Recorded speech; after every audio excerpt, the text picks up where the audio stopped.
Craziest police busts. Crazy title of all time. By the back side of the car. You're gonna be detained right now, okay? You say Poppy? Yeah, that's what I was saying. I'm like, yo, scary game tonight? Poppy? Like, I bet. Doing that. Do you have anything illegal in the car? Okay.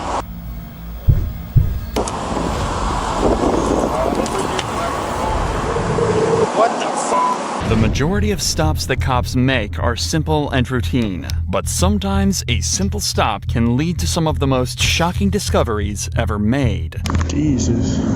Yo, I never forget the moment my man was like, yo, drive the V. I'm like, I bet. It's his car. The moment, like, go down the block, I immediately get stopped by the police. Like, this nigga didn't get stopped not once. Like, oh, fuck. Kilos.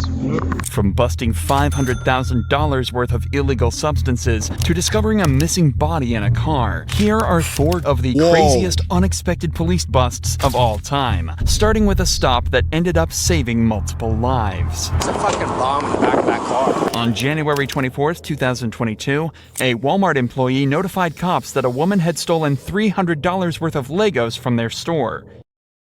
What? It had to have been like multiple like boxes of different shit. Initially, there was nothing out of the ordinary about this, just a regular shoplifting call. And that's how the cops approached it when they spotted her. Yo, I saw people actually building Legos on stream. Is that wavy? Yo, yeah, yo, Assassin, you ever build Legos? This bitch ass nigga left. Bro, when the last time I built a Lego? Probably when I was like, probably like 16. Not even, bro. I don't know. I was probably like 10. I seen girls doing that shit. Vehicle and pulled it over. But just minutes later, the cops would discover something that would turn things from simple to one of the most strange and terrifying stops we've ever covered. Hey, I'm Officer Get Johnson. it for us? What you mean? Hey, Wait, get what? you Get got what? your Get what? You talking about hell divers? Hell divers? Needs an insurance on you. So the reason we stopped you is today because this Walmart called and they're, did you suspect of possibly ringing up some items? You bought items? Okay. Again, things started out quite simple. Obviously, she denies the allegations of stealing, so the cops check her ID and decide how they want to approach the situation. But when the second cop comes back to ask her some questions, that's when things get crazy. So, what were you doing at Walmart? Just now? Yeah. Buying stuff. Okay. Because we're gonna call it you stole Legos earlier. As he's talking with the girl who identified as 20-year-old Mariah, he noticed the stolen Legos in the backseat next to something that was much more concerning. Will you roll down your back window for me? Thank you. What is all that? Alright, go ahead and hop out real quick. You're gonna be detained right now, okay? What is it?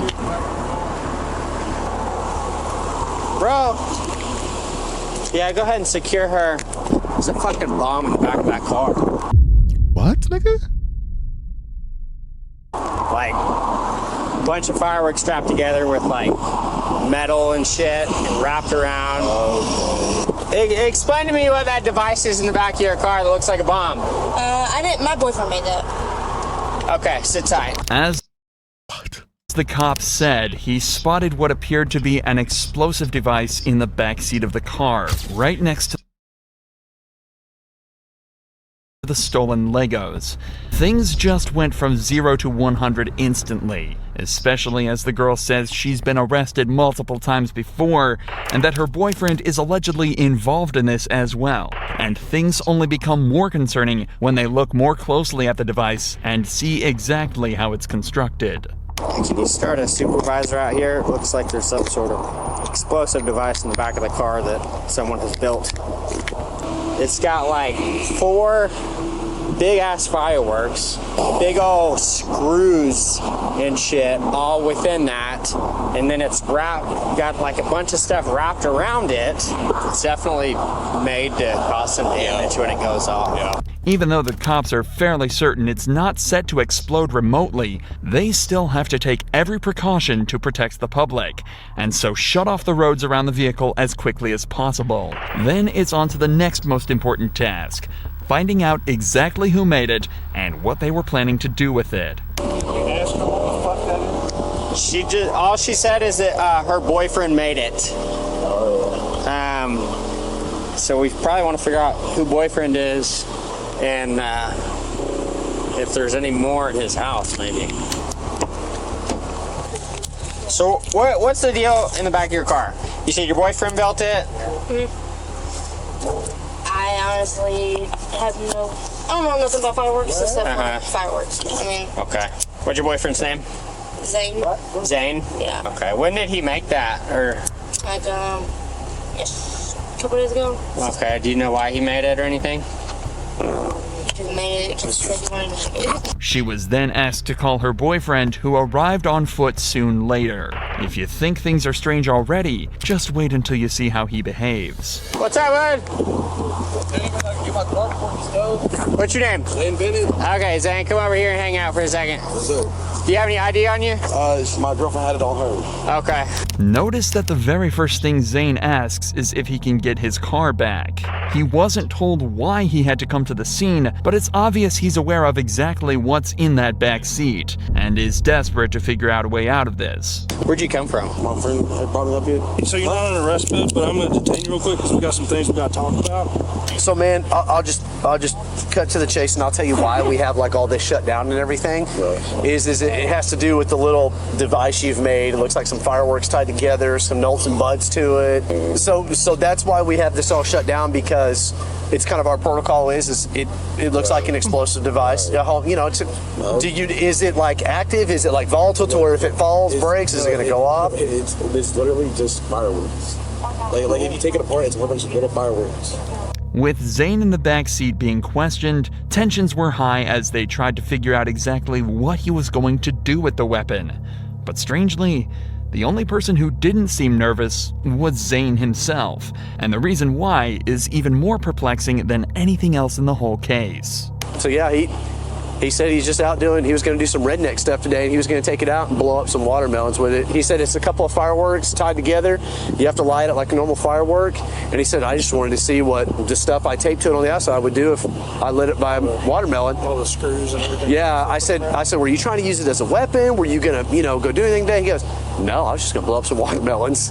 And I said, okay. I was like, all right, cool. So he doesn't even seem really nervous at all about it. As insane as Zane's story sounded, it turned out to be true, and a few hours later, the bomb squad determined the device to be safe, constructed out of fish hooks, bolts, and fireworks. Nevertheless, Zane was charged with illegally manufacturing an explosive device, and Mariah with petty larceny for stealing the Legos. But not every case like this has such a happy ending, just like the cops found out. Oh, was that actually the Lego? I mean, the best Legos are Star Wars, so every case like I understand. This has such a happy ending, just like the cops found out when they made the biggest bust of their careers while on a completely routine traffic stop. A criminal, I'm not a crook. I was not going to get in my car. Nah, you're a thug. But as the cops would find out, this man was much more than a criminal. He'd been hiding a deadly secret for almost 28 years. On the 16th of August, he'd been hiding a 1994. Deadly secret for almost 28 years. On the 16th of August 2022, officers from the Oconee County Sheriff's Office were conducting random registrations on random vehicles when a Mazda flagged up as having no insurance and a suspended license. The driver identified himself as Rise Sechem and immediately seemed not just anxious, but terrified.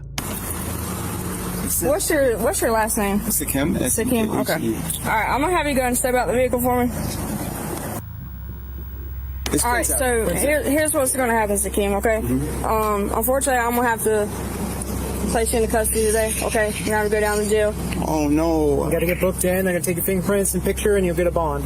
But because you're driving on a suspended license, you gotta go down to jail. Sir, I did not know. I have children, I have a sick uncle, and I run the house. Yo, why does everyone always go for like the sympathetic route? I have children. My uncle's dying. Just don't care, nigga. I guess. Unfortunately, No, I really we don't have a choice at this time. Please so we're placing you under arrest. Go ahead, turn around, put your hands on your back, please. Please put Auntie on the Put your hands phone. on your back. Sechem was all but ready to leave before the deputies notified him that he was being detained for having no valid insurance, something that seemed to immediately set him off. From this point on, watch how Sechem acts around the cops. It's understandable to be nervous and uncomfortable in this situation, But something about the extent of Sekim's anxiety seems odd to the cops. You set your phone up on the car. They put me under arrest right now. Tommy G, I honestly forgot about that shit. I heard he got a banger. Yeah, we could. I don't know. For driving with suspended license. Suspended license. I didn't know. And it's not even showing. Unfortunately, the law is different here in Georgia than it is in South Carolina. If you have a suspended license, you have to go down to the jail and get booked in. But sir, can you speak to my aunt? We're on speakerphone. She can hear us right now. Yeah. No, please speak to her. Yeah. Please speak to her. I'm the only one that can help with my uncle that's sick in ICU right now. Sorry about that. Unfortunately, we're stuck. Please, sir.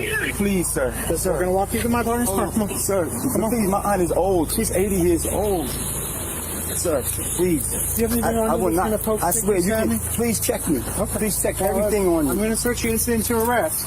See which is emergency 911? Yes. Face towards that. Okay, sir. Separate your feet out Okay, for me sir. a little bit. Nothing in your pockets, right? Sir, please. What all do you need out of your car? Sir, I have a child at the house that they cannot take care of. What all do you need out of your car? Sir, I beg you. I beg of y'all. I will not touch my car. You can take my keys out.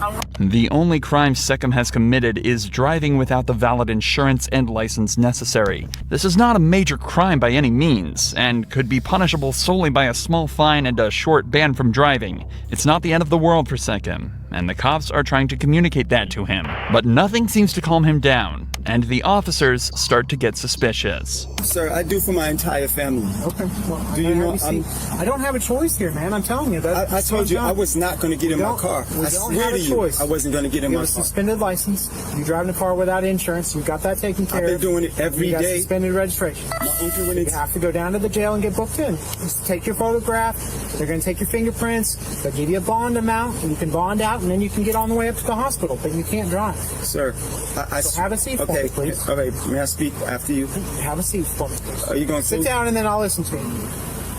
Okay, so what do you want to tell me? On everything, my aunt just had a stroke. My uncle just had a stroke 2.5 weeks ago. Yeah. I'm here helping my family. Really I don't even know who can come and bond me out. I don't even know who can come and bond me out. I'm not a criminal. I'm not a crook. I look how old I am. Did you get a ticket or something? I didn't get take care of it. I mean, why would they suspend your license in South Carolina? Sekim just isn't listening and only gets more anxious. He's continuously pleading with the cops and attempting to seem like a respectable family man. You seen this already? But one major thing stands out in this piece of footage. In his attempts to seem trustworthy, he's been pretty consistently maintaining eye contact with the officers. But take a look at what he's saying during the first moment he breaks eye contact for a significant amount of time. I'm not a criminal. I'm not a crook. I look how old I am. That break in eye contact implies heavily that what he's saying isn't the truth, and he subconsciously wants to look away in this moment because the bond of trust is broken. Obviously, in the grand scheme of things, this could never be used to convict someone, or even he's just not a professional liar like me. be used as probable cause to search. But it is a pretty brazen sign of what the cops will soon discover. Yeah, I just found out that maybe when we had a car that I had that got repossessed, that I didn't take my name off of it. Okay. I wouldn't imagine. I'm lying like shit. The first time I ever got like the cops on my eyes was over some bullshit. I was in Long Island. I was in New Jersey. Bro, my legs were shaking. Like, I mean, on some cartoon shit. I swear that shit was crazy. It was the first time. Imagine that they suspend you for a repossession. It's either because you're ugly, but that's what I'm saying. but no information's coming up. I won't drive. I'll have my cousin. Can you slide your legs in for us? You're not going to speak to me? No, unfortunately, I told you. I've already explained my position. Oh, this hurts. I don't have a choice. It hurts. Look, you can get in and get out, all right? I can get in and get out? Yeah, like they'll book you in. If you have somebody that can bond you out, you have a preset bond, so you can bond out of jail. Crying. You don't have to wait to see a judge. Well, how much is that? I'm not quite sure. But she was on my dick before. Okay? I showed my we'll type work of with you, emotion. all right? We'll try to get you out as quick as possible. The cops are being extremely nice to Sechem, trying to put his mind at ease by repeating that it isn't a huge deal and that he'll be out by the end of the day. But that wasn't the case at all. Sechem was taken back to the police station and processed, but when he was asked to scan his fingerprints, a match was found, and the name wasn't the one he'd given. Instead, it was Muhammad El Amin, and there was a reason he was on file. 28 years ago, in 1994, Muhammad allegedly shot and killed a man with a handgun at a train station before fleeing and seemingly disappearing entirely. It took a simple suspended license for the 3-decade-long manhunt to come to an end, and Muhammad is currently awaiting trial. He will almost certainly be facing the full charges for his crimes, as violent crimes, especially those resulting in death, are exempt from the statute of limitations. But even that didn't shock the police as much as this next bust did. Bro, imagine you got away with booming a nigga 24 years ago, and the only reason why you're getting life in prison right now is because you decided to be in the car chilling with a suspended license. Do bad of the century, bro. That nigga almost got loose for life.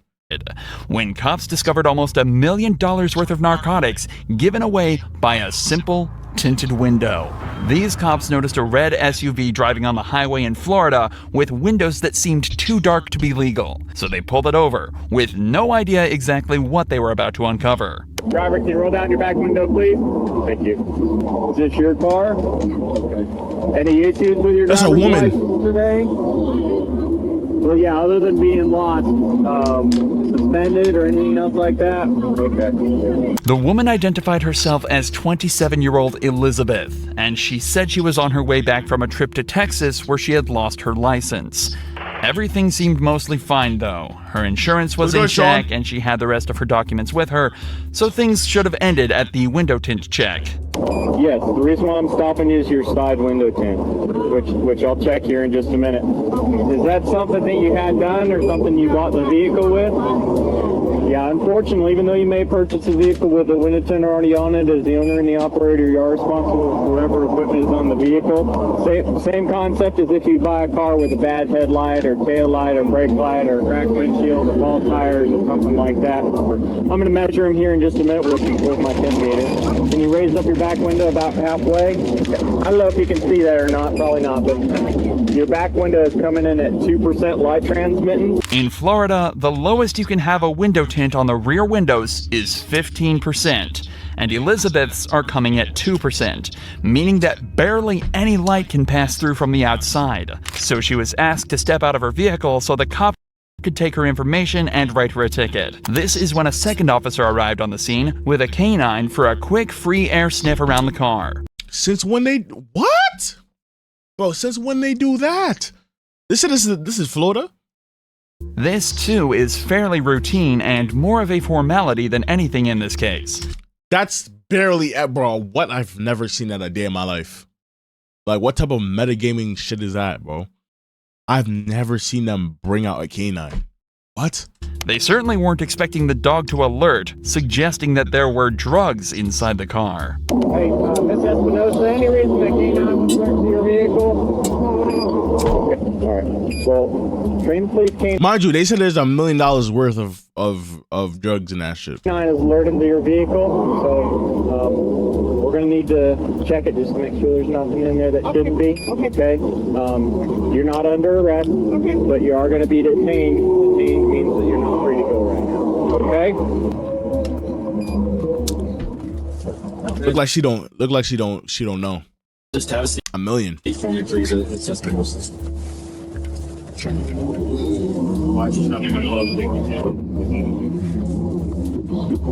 Am I able to make that call, or ma'am? Am I able to make that call real yes, quick? Go ahead. Okay. You can use your phone. Remarkably, Elizabeth has remained calm. She looked good. Throughout this entire ordeal, taking the tint charge on the chin and accepting her mistake. It's only when she picks up the phone when her demeanor starts to change. Take a listen to what she says next. Hey, can you let Maria know to go for my kids? I just got pulled over. Me acaban de agarrar. me acaban de agarrar, estoy en Bush now, and I need to go pick up my kids. Estoy detenida. Yeah. No, tienen un perro. I don't know. Me dijeron que because of the tent, they said the tents were too dark, and there's another one here in the K9 olió algo, so I don't know. Elizabeth also said on the phone in Spanish that the cops were about to find everything and that she wasn't getting out of this one. And she was right. But what exactly was she hiding? It turns out she was transporting 26 pounds, or almost 12 kilograms of cocaine in her car, worth anything from $800,000 to $1.5 million. Elizabeth's demeanor is almost creepy. Whoa. Bitch, is you from Snowfall? Is this the bitch from Snowfall? What the fuck?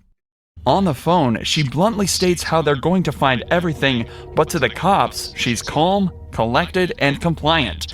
Yeah, nigga, because that's that Snowfall work, nigga. She has to. You're not going, for me, I almost thought she didn't know. Even when she finds out it's all over. Hey, this is what's going on. There's some items in the vehicle that we need to take a little bit closer look at. Okay. And we need to inspect the vehicle a little bit further. Okay. But we need to put the vehicle up on a lift in order to do that. So there's a wrecker headed over this way.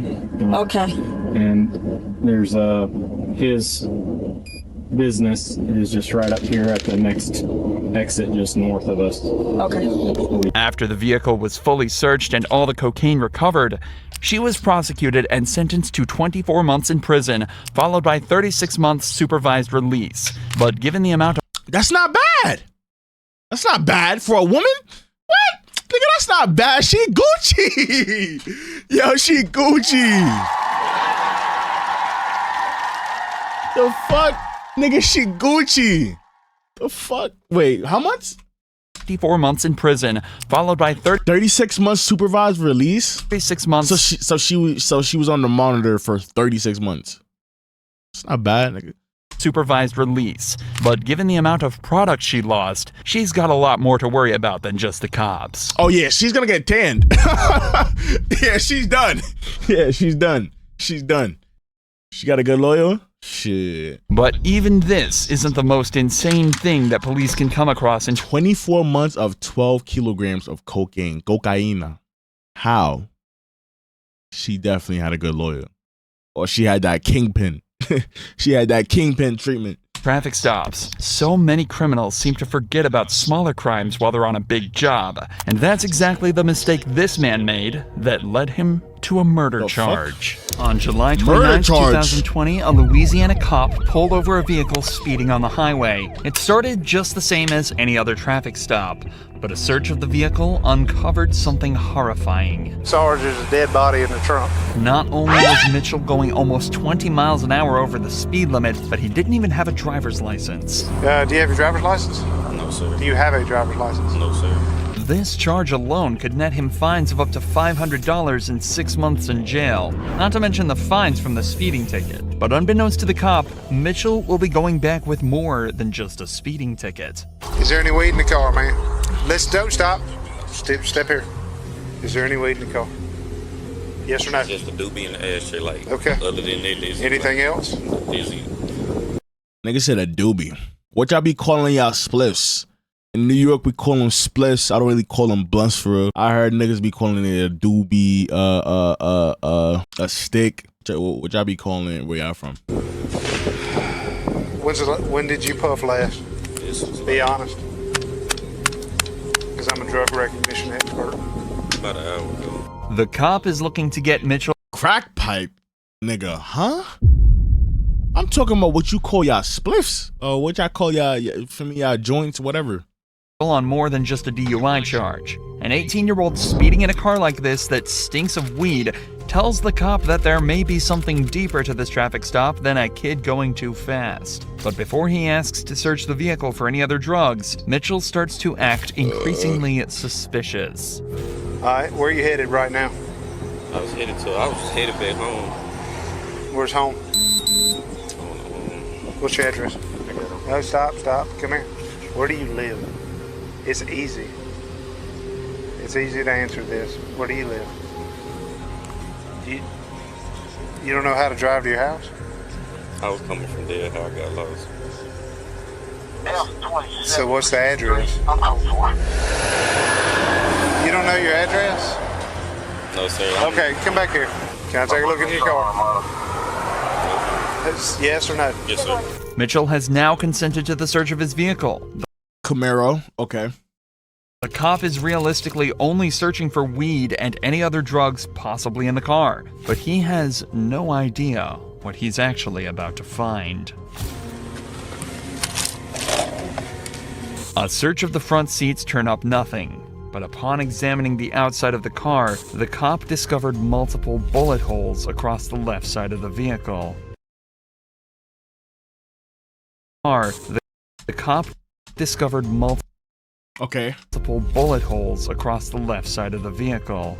It's becoming more and more obvious to the cop that something is not right at all here, and this suspect was likely caught up in something much bigger than he first realized. When did all this happen? When did all that happen? That happened. When? My brother, he said it. How long ago? Days? Yeah. Okay, come back. Just leave this here. Come back here. Just stay right here in front of my car. Hey, it's Jesse again. I'm sorry to bother you. I got this car speeding 73. He look like a good noodle? No, he don't. Most likely, bro. Where is that? St. Louis, some shit like that? Bro, them niggas be like 18, 17, 16. 55, it's a black Crash and outs. orange Camaro. And it's got like 3 bullet holes in the left side of it. He said he thinks his brother said his car was 14? in something 2 nights ago. The officer's check of the vehicle returns nothing other than proof Mitchell is lying. His address comes back as somewhere completely different to where he's saying, and the car is registered to someone with a completely different surname. Now he says he lives in Winsboro, but he's got a Richwood address, and the car comes back out of Monroe, and he's got this he's got a GPS thing put in, but he don't even know the address, so he's lying about a bunch of junk. Where do you live? Be honest to me. Monroe? Yes, Richwood? Yes, you don't live in Winsboro? No, why would you try to bluff me on that? Why would you lie to me on that? Because I already knew that before this guy said something. What's up? Talk to me. You better stop lying to me right now. You're going to be in jail. You better stop lying to me, boy! I'm just going to my sister's out there. To your sisters? That's Nigga smirking. the last freaking lie you better tell me. This whole situation is already immensely confusing. But then all of a sudden, something even weirder happens. A completely random man pulls up at the scene claiming that his family are looking for him. His family in Monroe is looking for him. They saw me out here. Okay, all right. Well, I got somebody pulling up behind me, Scooter. What do you mean they were looking for him? They looking for him. The car missing. Hey. Okay, give me the phone. Hey, man, he's not giving that name, though. He's given another name. And when they give yet another different name for Mitchell and the owner of the vehicle, the cop rightfully is at a loss. This has gone from a traffic stop to a full-on mystery, and the cop is determined to get to the bottom of it. There's a kid that's been reported missing, and that they took the car from Monroe, and he lied to me about his last name, his address and where he's from. Random guy pulls up behind me and said, hey, this guy's looking for that kid. I need to know if this car's been reported missing, stolen. And I know he's BSing to me about where he's going. So he tended to look. I don't know. He says he's going to his sister's house down here. If you could, hey, talk to him. See if you can figure out if the sister thing is legit. He said this guy gave him the car. He's got the GPS on his phone on the back lid.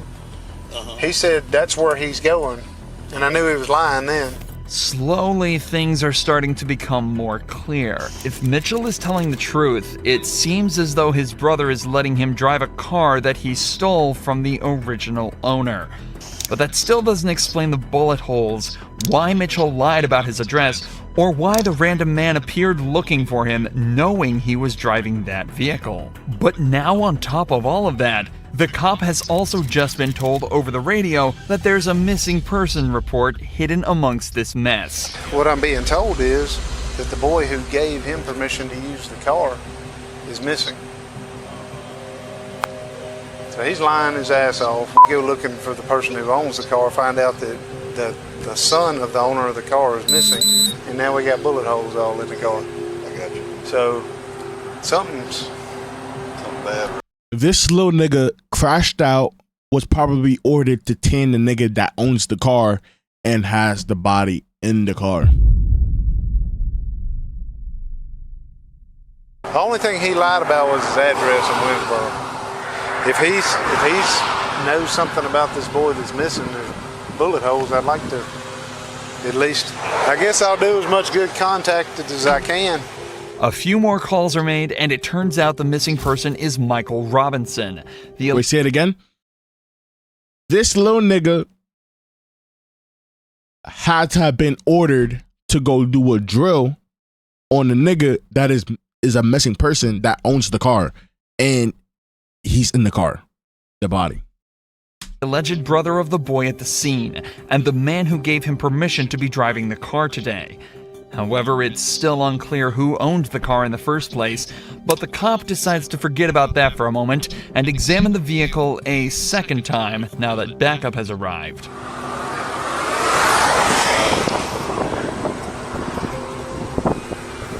Like, this looks close. Like, oh, that's pigeon shit. I thought that was a bullet hole. Like, bam, bam, bam, bam. Yeah, like they almost, like that bullet almost tandem. I ain't gonna lie. Like you see from right here to right here, it was really trying to get that nigga. Yeah. In the bullet. See? Little did he know, this is where all his questions would be answered at once in the most gruesome. He didn't open the trunk, not yet. Some way imaginable. I'm gonna do the obvious thing I want to do.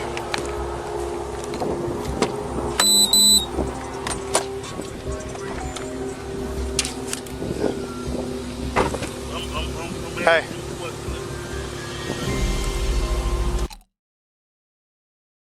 Yep. Put your hands up. Put your hand behind your back. Put your hands behind your back. You have a right to an attorney. Have one present during any questioning. At any time, you can choose not to make any statements or answer any questions. You understand? If you cannot afford an attorney, yo, that shit probably looked crazy. One will be appointed to represent you by the court. Do you understand? Inside what's good, Terrell? The trunk was the body of Michael Robinson, and all of a sudden, everything makes sense. I knew it. 26 is 125 I knew it. 0305712. That shit probably looked crazy too. 50357. F39 Troop F desk. Good. How you know? Bro, cause it's like that's something that would like I feel as though like that's something that could easily be thought of due to like nigga, I'm from the hood, nigga. It's like, bro, it'd be the younger niggas, bro. Just like that nigga, and it probably had happened.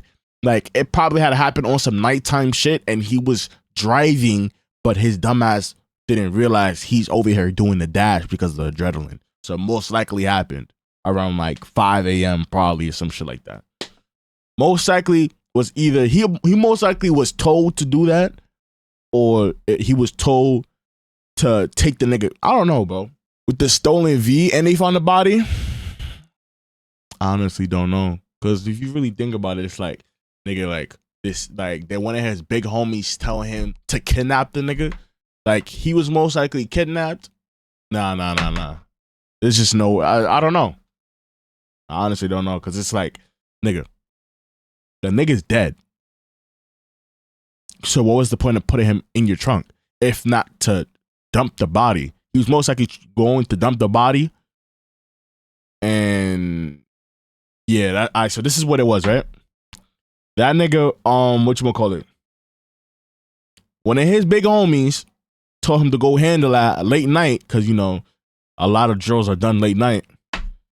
He tanned the nigga, right? Put him in his trunk. Big homie was like, yo, bring that nigga back over here. They gonna dispose of it, probably, you know, acid and shit. And while that nigga was driving away, his other homeboys was tossing at him. Most likely. And the nigga was trying to really get loose. So it was adrenaline. Most likely.